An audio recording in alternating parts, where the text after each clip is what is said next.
navegar en el Twitter y en otras redes toreando el oficialismo, toreando la represión. Más que un manual que nos pudieras compartir, sino como desde tu experiencia, ¿cuáles son las opciones para trascender esa realidad un poco tan incongruente entre el gobierno que se supone que tiene que garantizar la seguridad pública y por otro lado ataca a la ciudadanía, no a los que ejercen esa violencia? Sí, bueno, voy a tener que hacer un tratado de la Academia Blogger aquí. Sí, bueno, con respecto a la primera pregunta, hay un chiste incluso popular en Cuba, porque todas aquellas personas que se fueron del país, sobre todo en los años 70 y en el 80, específicamente en el puerto del Mariel, a través del puerto del Mariel, fueron muy satanizados por la propaganda oficial que incluso los catalogó con el epíteto de gusanos.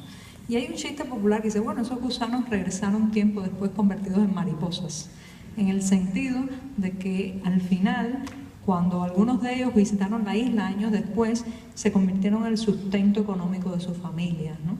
Entonces, creo que dentro de Cuba, si quedamos y ponemos a un lado el discurso oficial que va por un lado y la realidad por otro, yo creo que cada vez menos hay esa suspicacia en relación con el exilio. Cada vez menos hay ese temor de un exilio apátrida, un exilio agresivo, un exilio expoliador de la nación.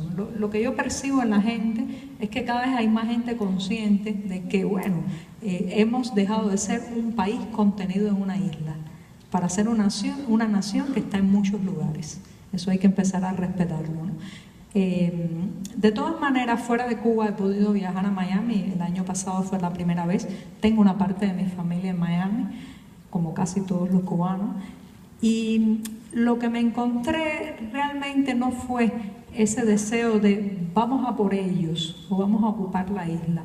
Me encontré mucha gente que ya tiene sus raíces en Estados Unidos y que piensa en Cuba como el lugar donde nació, el lugar al que le gustaría volver, pero no con esa sensación depredadora, mi impresión, ¿no? Por otro lado, discrepo con el tema de volver al capitalismo.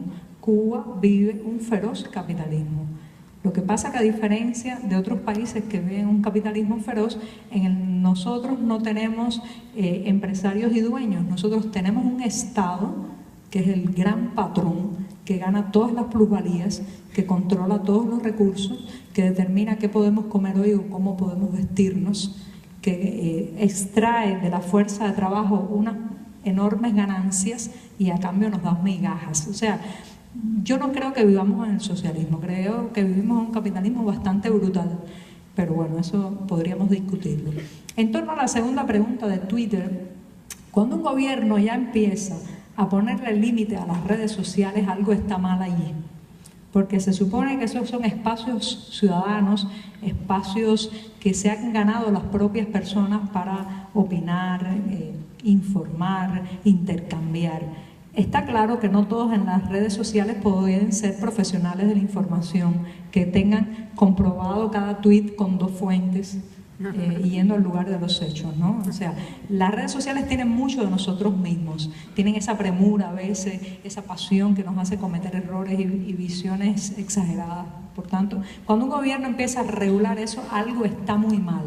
Pero yo creo que no hay que esperar solamente a que despenalicen el uso de las redes, sino que hay que ponerse creativos, a mi juicio, ¿no?